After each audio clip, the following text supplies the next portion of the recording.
After the first prince's birthday party ended, rumors began to spread through the Imperial Palace. There was talk that the second princess, wife of the second prince, would soon be deposed. At first, most people dismissed the rumor as ridiculous. But over time, more convincing details were added.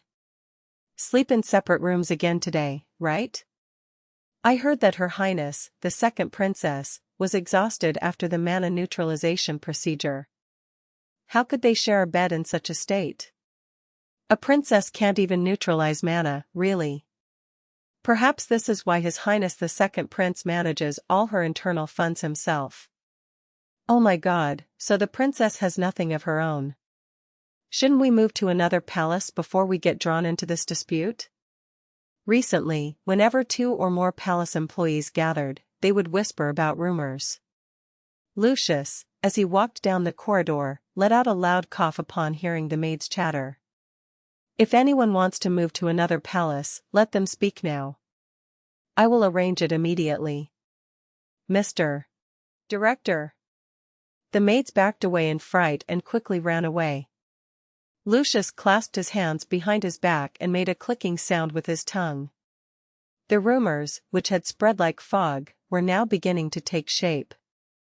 They were dangerous enough to disturb the staff of the second prince's palace, which meant they had probably reached every corner of the Imperial Palace. This is annoying, Lucius muttered to himself. As he rested his chin on his hand, someone behind him let out a clear, musical laugh. What's bothering you, Lucius? Your Highness, the second princess. She stood in the corridor with a maid following behind her. Lucius recognized the voice immediately and bowed deeply. Aleisha tilted her head and asked again, I'm curious, what's bothering you so much? Sweat formed on Lucius' forehead. He had gone to great lengths to ensure that the second princess would not hear the palace rumors. Now he was faced with having to report those rumors himself. What an embarrassing situation. There is nothing that should worry your highness. It is just that discipline among the palace staff seems poor. At this, Aleisha narrowed her eyes slightly. She quickly looked around the empty corridor and shrugged. Everything here at the second prince's palace seems perfectly managed. As always. Thank you for your kind words, your highness. So if Lucius is worried, it's not because they're doing their job, it's because of the rumors they're spreading, right? His eyes widened at the way she ignored the pleasantries and got straight to the point.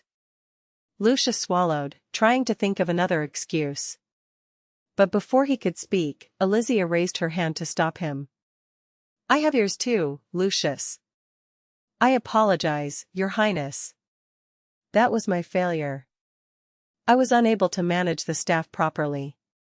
Lucius bowed deeply in sincere apology. As the chief administrator of the second prince's palace, it was his duty to ensure the comfort of his master. Allowing such disturbing rumors to spread was his fault. But Aleisha didn't seem to think so. She slowly closed her beautiful eyes and turned to the maid behind her. Lucius says it's his fault. What do you think, Sarah? The director has done nothing wrong, your highness. Whoever spread the rumor should be punished. Exactly. That's what I'm thinking too. Lucius bit his lip at the second princess's kind words. He looked at her with an expression filled with deep remorse. It was the same as it always was. Her face didn't reveal anything of what she was really thinking. When their eyes met, she tilted her head and asked, Lucius, are you the one who spread the rumor? Lucius jumped back in horror. Absolutely not, your highness. Then it's okay. With a calm response, Aleisha looked at the maid, who gave Lucius a reassuring smile and said, Her highness is not bothered by the rumors, Mr. Director. Please, do not worry. The princess nodded in agreement. The false gossip will die down soon. So don't worry. Okay? Yes, your highness. Lucius stood in amazement at the kindness of the second princess. She was definitely the one most affected by these rumors, and yet she was the one giving him solace. He didn't know whether to call it elegance or courage. Okay, I will go now. I have to go see His Highness the Second Prince. With an elegant step, she passed him down the corridor. Lucius looked at her distant form with a puzzled look. It was very quiet. As if she was waiting for the rumors to spread. The nobles' council chamber was in turmoil. The nobles, as usual, were busy pushing the interests of their families above all else. The discussions moved chaotically from one topic to another like a ping-pong ball. But today was different. Unusually, all the nobles were focused on one issue. Isolation of the second princess. A princess who cannot neutralize mana has no right to her position. If she is not isolated, she should at least be transferred to a separate palace. I heard that Her Highness herself requested it. She clearly knows that she is not qualified. Voices rose above the crowd, especially Ilian and Daniel, who were the loudest. Daniel went so far as to nominate his daughter, Nerys, as the new second princess. A bold move, given that the current princess has not yet been deposed. But the rumors had gained such weight that no one dared to refute them. Nerys has the best fire mana in the Empire. She is as flawless as a princess. Her convalescence is over, she is ready to enter the palace. Daniel's voice rose, and Ilian supported him. Exactly. Think carefully, gentlemen. This is for the benefit of His Highness the Second Prince. There is no need for us to tread carefully around the Ambrose family. Who's afraid of Ambrose?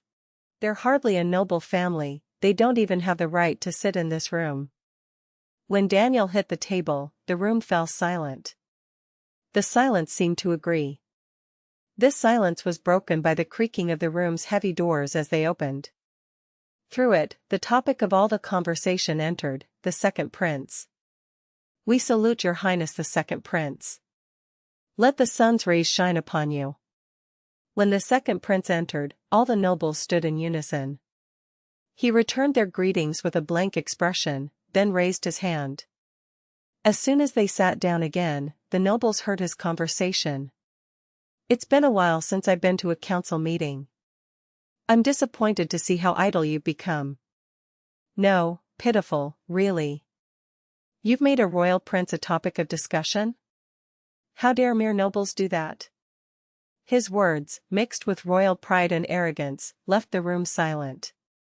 A royal name should never be put on the agenda without irrefutable evidence. But the rumors had become so widely accepted that they forgot. Or rather, Ilian and Daniel had pushed so hard, it seemed justified. The nobles did not dare to respond. The second prince sneered, his lips curling into a sharp sarcasm. Influenced by gossip. This is not a council of nobles, but a drunkard's bar. Please forgive us, Your Highness. We only meant well, out of concern for you. Worried about me? The second prince repeated Ilian and Daniel's humble excuse in a low voice. The moment he stopped speaking, a chill filled the room. Mana began to fill the room. Frost formed on the tables and chairs, and a cold wind blew even in the closed space. The nobles trembled, feeling the complete calm anger of the second prince. Some of them with fire mana tried to resist him, but against his immense strength, their strength was pitiful. Please, please forgive us. We will not be tempted by rumors again. We will never put forward an agenda around the second princess again. Forgive us, Your Highness. The nobles, feeling the approach of death, earnestly urged him. Until now, they looked down on the second prince. Compared to the radiant first prince, he seemed insignificant. Their push to depose the princess stems from this disdain. The claim that Ilian and Daniel were responsible was just a convenient excuse. If it had been about the first prince, the matter would have been rejected immediately. But this was the second prince, without a strong matrilineal family to support him, so he was an easy target. If only they knew how terrifying mana was, they wouldn't have dared. Royal mana is a powerful weapon for ruling an empire. They were experiencing its power firsthand now. Your Highness, please." Their lips were stiff from the bitter cold. They looked at the second prince with desperate eyes. If he attacked now, they would be dead. No one can stop him. They despaired. They would even give up their lands if someone would stop him.